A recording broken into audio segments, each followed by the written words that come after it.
Welcome back to another new video in SD bio. Second এসএলএসটির নিয়োগ প্রক্রিয়া নিয়ে গতকাল সুপ্রিম কোর্টে বেশ কয়েকটি মামলার শুনানি হয় এবং তার রায়ও সুপ্রিম কোর্ট জানিয়ে দেয়। যেই শুনানি পর্বে থেকে যে কয়েকটা তথ্য উঠে আসছে, যেগুলো যেমন একাদশ দ্বাদশের ফাইনাল প্যানেল কবে প্রকাশ হতে চলেছে, নবম দশমের ভেরিফিকেশান বা ইন্টারভিউ প্রক্রিয়া কবে নাগাদ শুরু হবে, তার সঙ্গে আরেকটি স্পষ্ট ইঙ্গিত সুপ্রিম কোর্টের এই যে রায়ের উপর যে রায় জানিয়েছে, তাতে আরেকটাই স্পষ্ট ইঙ্গিত বোঝা যাচ্ছে যে এই এসএলএসটির মামলাগুলো নিয়ে সুপ্রিম কোর্ট কি এই পুরো প্যানেলটাকে নবম দশম একাদশ দ্বাদশ দুটো প্যানেলকে কি ক্যান্সেল হওয়ার কোনো সম্ভাবনা আছে ভবিষ্যতে? কারণ এই নিয়ে অনেকের দ্বিধা রয়েছে, অনেকের প্রশ্ন রয়েছে। সেই ক্যান্সেলেশনের সম্ভাবনা কতটা একদম স্পষ্ট ইঙ্গিত রয়েছে সুপ্রিম কোর্টের এই ভার্ডিক্টের মধ্যে, সেটা নিয়ে আলোচনা করব। তার সঙ্গে একটা সংবাদ মাধ্যমের যে খবর প্রকাশিত হয়েছে যে এসএসসি গ্রুপ সি গ্রুপ ডির পরীক্ষা কবে হতে চলেছে, তার ডেট একদম উল্লেখ করে দেওয়া আছে, সে সম্পর্কে বলবো। তাই ভিডিওটা শেষ পর্যন্ত দেখো, ভালো লাগলে লাইক করে বন্ধুদের শেয়ার করে দিও, চ্যানেলে নতুন হলে চ্যানেলটা সাবস্ক্রাইব করে নিও। প্রথমেই আসি, দেখো এসএলএসটির একাদশ দ্বাদশের যে ফাইনাল প্যানেল প্রকাশিত হবে আজকেই। এরকমই গতকাল কিন্তু সুপ্রিম কোর্টে এসএসসির যে আইনজীবী কল্যাণ বন্দ্যোপাধ্যায় তিনি জানিয়েছেন আজকে কিন্তু প্রকাশ হওয়ার সম্ভাবনা রয়েছে বা প্রকাশ হবে, এটাই তিনি জানিয়েছেন। তো এসএসসির আইনজীবী জানিয়েছেন যখন, সেটা আমাকে ধরেই নিতে হবে আজকে হবে। এবং এও জানিয়েছেন যে তারা খুব তৎপরতার সঙ্গে কাজ করছেন নবম দশম এবং একাদশ দ্বাদশ দুটোর ক্ষেত্রে, অর্থাৎ নবম দশমেও তারা কিন্তু বেশি দেরি করতে চাইছেন না।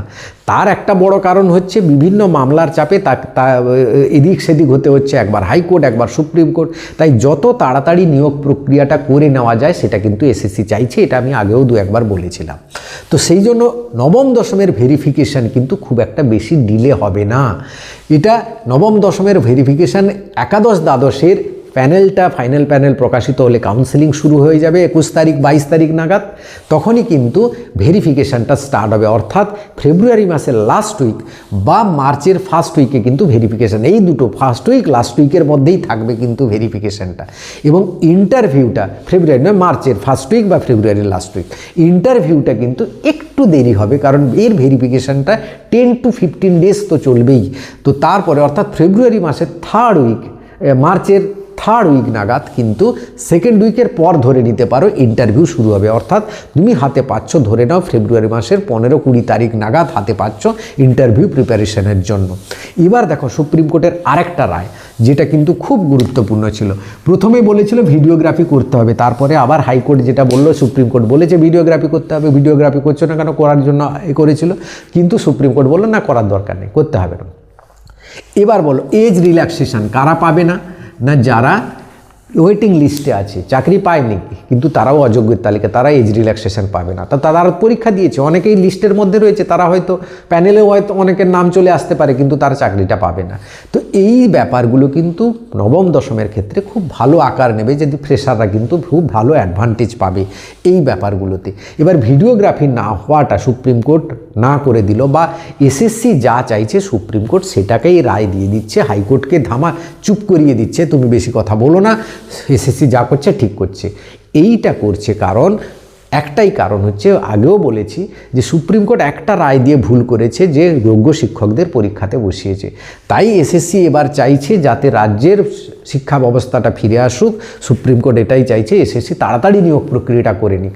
এবং এসএসসি চাইছে সেই সুযোগে যে যত তাড়াতাড়ি সম্ভব নিয়োগ প্রক্রিয়াটা চালু করে দিক। চালু করে নিয়োগ প্রক্রিয়া শুরু হয়ে গেলে আর কিন্তু কোনো কিছুই চেঞ্জ হবে না। মানে একাদশ দ্বাদশের নিয়োগ প্রক্রিয়া হয়ে যাবে, তারপরে নবম দশমে গিয়ে নিয়ম চেঞ্জ হবে, তা কিন্তু হবে না। তাই এই প্রক্রিয়াটাকে এগিয়ে দিতে চাইছে, দিলে এই প্রক্রিয়াটাতেও আর কোনো নিয়ম চেঞ্জ হবে না। কারণ ওই যে আগে যা বলেছিল বা এসএসসির আইনজীবী, যে খেলার শুরু হয়ে গেছে, খেলার মাঝখানে নিয়ম চেঞ্জ করা যাবে না, সেটাই হবে। সুপ্রিম কোর্ট কোনো মতে প্যানেল ক্যান্সেল করবে না, কারণ প্যানেল ক্যান্সেল করলে আবার 1 বছর প্রক্রিয়াটা পিছিয়ে যাবে, আবার পরীক্ষা নিতে হবে। সেটা কিন্তু রাজ্যের পক্ষে বা সাধারণ মানুষের বিরূপ প্রতিক্রিয়া পড়বে সুপ্রিম কোর্টের উপর। তাই সুপ্রিম কোর্ট এটা স্টার চিহ্ন দিয়ে রেখেছে, প্যানেল ক্যান্সেল করবে না কখনো। আর হাইকোর্টের তো করার ক্ষমতা নেই, হাইকোর্ট করলেও সুপ্রিম কোর্টে যাবে। তাই প্যানেল ক্যান্সেল হয়ে যাবে, যারা চিৎকার করছো তারা কিন্তু একটু বলবো, একটু বুদ্ধি করে ভাবো, একটু মন দিয়ে ভাবো, ঠান্ডা মাথায় ভাবো, দিলে তার উত্তরটা পেয়ে যাবে, প্যানেল ক্যান্সেল হবে হবে না। এবার আসি এসএসসি গ্রুপ সি গ্রুপ ডির এক্সাম ডেট নিয়ে। পরীক্ষায় দেখো কর্মসংস্থান বলে একটা খুব রিনাউন্ড একটা সংবাদ মাধ্যম যারা চাকরির খবর টবর দেয়, সেখানে স্পষ্ট বলা রয়েছে যে গ্রুপ সির পরীক্ষা ফেব্রুয়ারির লাস্ট সানডেতে হবে, অর্থাৎ 22শে ফেব্রুয়ারি হবে, এবং 1 মার্চ হবে গ্রুপ ডির পরীক্ষা, এরকম একটি খবর রয়েছে। আবার 1 মার্চ নাকি ডব্লিউবিএসএসসির পিএসসির পরীক্ষা রয়েছে, তাই সেই পরীক্ষাটাকে পিছিয়ে নিয়ে যাওয়ার জন্য নাকি চেষ্টা করা হচ্ছে, যার ফলে গ্রুপ সি গ্রুপ ডির পরীক্ষাটা আগে করে নিতে চাইছে। অর্থাৎ সমস্ত ব্যাপারে এসএসসির যে তৎপরতা সেটাও কিন্তু স্পষ্ট হচ্ছে। পরীক্ষাটা কিন্তু একদম ভোটের আগেই হবে এবং ফেব্রুয়ারির লাস্ট উইক, মার্চের ফার্স্ট উইকের মধ্যে পরীক্ষা হচ্ছে, এটা ধরেই কিন্তু তোমাকে প্রিপারেশন এগোতে হবে। তো এই ছিল আজকের ভিডিওটা সবাইকে শেয়ার করে দিও। Thank you for watching.